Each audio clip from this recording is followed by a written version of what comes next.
What's up, everybody? NTCertified here. Now, there are two questions that people ask me all the time. The first one is, do you play Fortnite? Okay, that's a no-brainer. Of course I play Fortnite, okay? The second question is, what are your most valuable games? What are the most valuable games in your collection? Now, normally, I don't like to tell people what my most valuable games are. I never want to feel like I'm bragging or I'm flaunting for anybody. So I tend to just like name one game and I'll say like, you know, that's my one valuable game. But I actually have quite a few valuable games in my collection, and I feel like it's been a couple years now since I've been doing YouTube, and I'm like, what the heck? It's time. You know, you guys have been asking about it. It's time to go ahead and just get it done. And we're gonna go ahead and we're gonna go ahead and get into it. So let's do it.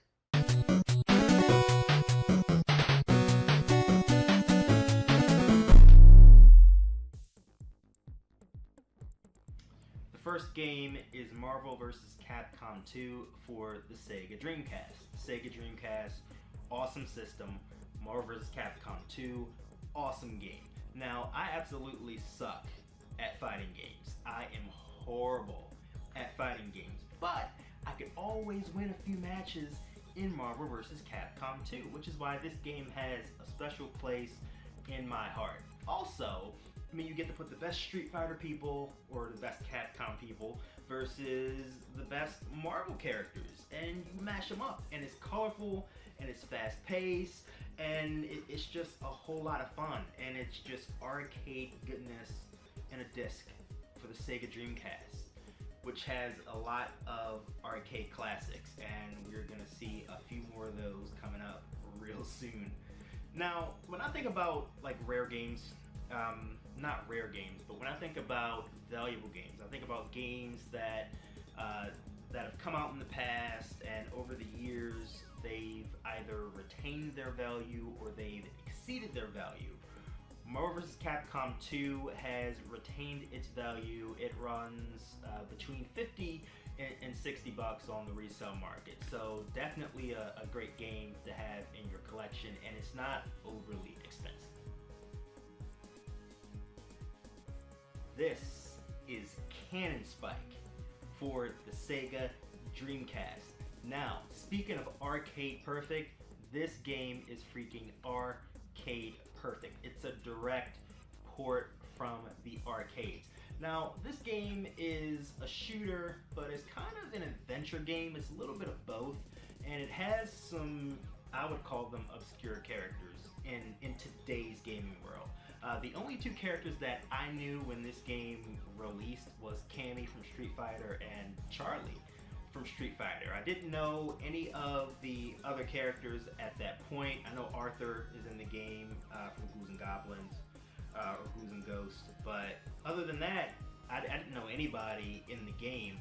But the game was so much fun. Like, it's fast-paced action. The levels are short, which tells you that it's a direct copy from the arcade, because arcade games needed to be kind of short, so you know, people could play them and not have to stand there all day to try and beat a game. And it's just a lot of fun, and it just takes me back to classic gaming and how great Sega actually was. And I wish that we had a console like a Sega console in today's game world. I'm not sure if it would survive, but I think it would really hit a niche market that is kind of untapped right now. Now, Canon Spike actually came out really late in the Dreamcast cycle, so a lot of people missed out on it. I had a friend that actually had it, so I remember this from when I was a kid, but I actually got this copy from a friend who sold me a whole bunch of his old Sega collection, and super grateful to have it.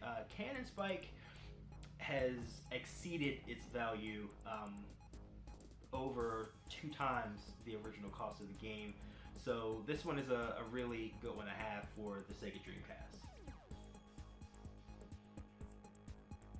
This is Sunset Riders for the Sega Genesis. Now, this reminds me of Contra. It is like Contra, like 0.5. You know what I mean? It plays similar to Contra, but not as well as Contra, and the setting is in the Wild Wild West. So it's completely over the top. Once again, another colorful, you know, over the top, like zany type game that you can really get into. But one thing about this game is that it is highly difficult to master. It's really hard to play. Now this is the Genesis version, which is not the best version of the game. The best version of the game is the SNES version, because that's closer to the arcade version of the game. The colors are better, it has more characters, it has like the voice acting, and a lot of this stuff is missing from the Sega Genesis version. But overall, this is still a great game. I recommend it to anybody, and it's not overly expensive. This game runs upwards of about $50, so it's pretty much retained its value. But on the SNES, this game is like almost quadruple the original price. So if you're gonna get this game, I would get it on the Genesis, because it's still a really great game to have. This is Panzer Dragoon for the Sega Saturn. Now, I first saw Panzer Dragoon at my older cousin's house. As I got all Nintendo systems, he got all Sega systems. So when I had my SNES, he had a Genesis. I moved on to the N64, he had the Saturn, he had the Dreamcast, I had the GameCube, all that good stuff. But I remember this game like yesterday.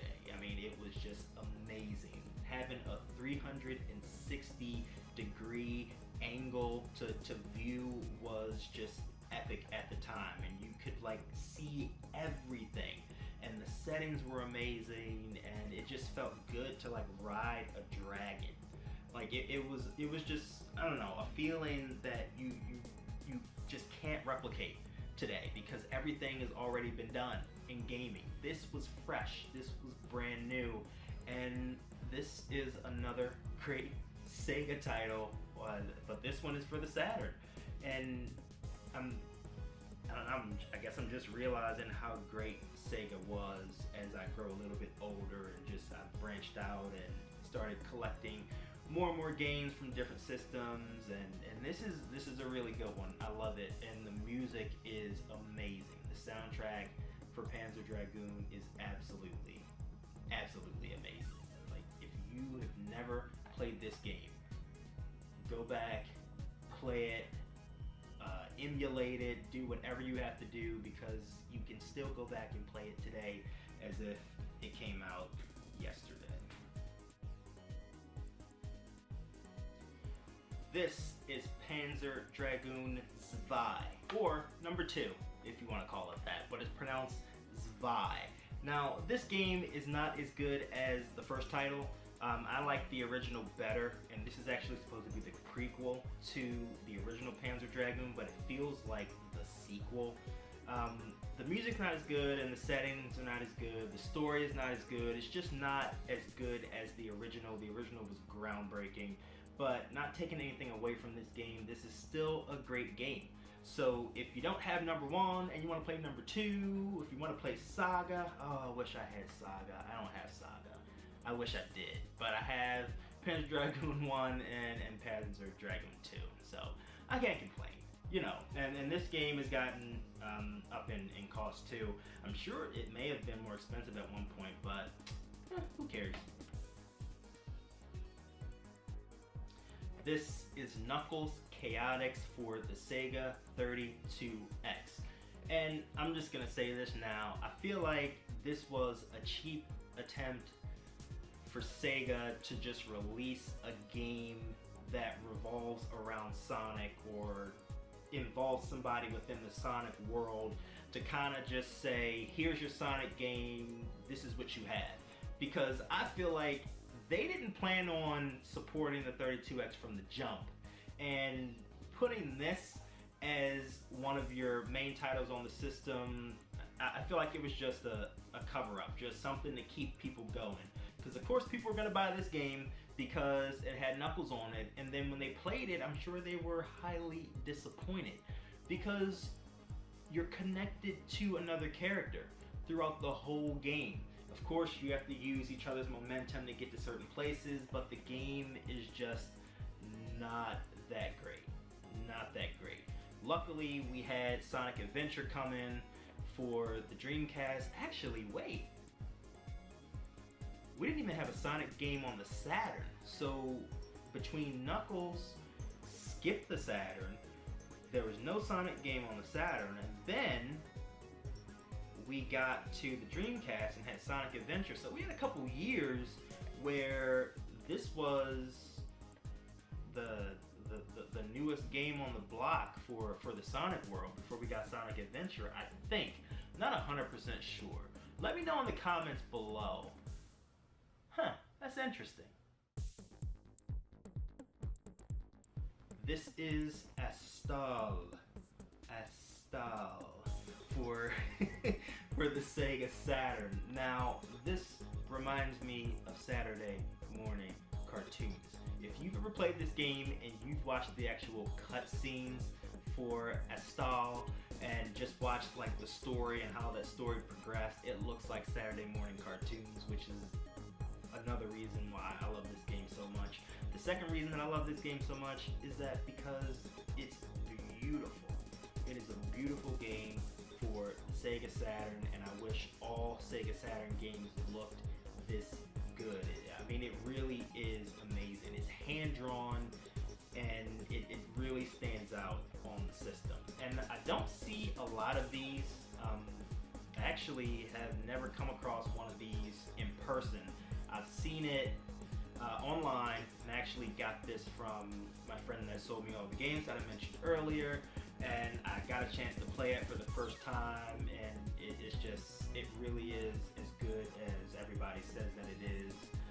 Not the longest game, but it's good nonetheless. Now, one weird thing about this game is that all the enemies are made out of like jewels, so their bodies are made out of jewels. So when you attack them, they like diminish into like a jewel that you can collect. I mean, it's unique. It's just different for me, you know. So PS Vita, we finally gotten away from the Sega for a little bit, right? So this is Oddworld New and Tasty for the PS Vita. I actually picked this up from Limited Run Games. If you do not know what Limited Run Games is, it's a company that manufactures games in limited print. So there were a few thousand of these made. Of course, you can go on Steam or you can go on PS4, possibly Xbox, and you can download New and Tasty for probably 10 bucks. But you can also have a physical copy if you caught it on Limited Run. I think I paid like 30 bucks for this game. Right now it's worth about 120 on the resale market, so it's definitely quadrupled its value, and mainly because it's limited print and there's not a lot of them made. I'm not sure how long that's gonna last because these companies tend to continue to manufacture these games even after they say that they're limited print, so who knows. About the game, I love the Oddworld series. I'm just not really good at it, and I actually found out about Oddworld through being a wrestling fan, because they would always advertise certain games or have sponsorships from certain games and show these like really short advertisements, and that's how I found out about Oddworld. And I've actually never played an Oddworld game until I played this on PS4 maybe about a month or so ago, and I put about an hour into the game. I love the setting. I'm just not really good at it, but I've watched hours and hours of other people play, and it just really is an amazing game. I'm just not that good at it, but I do have it in my collection on the Vita.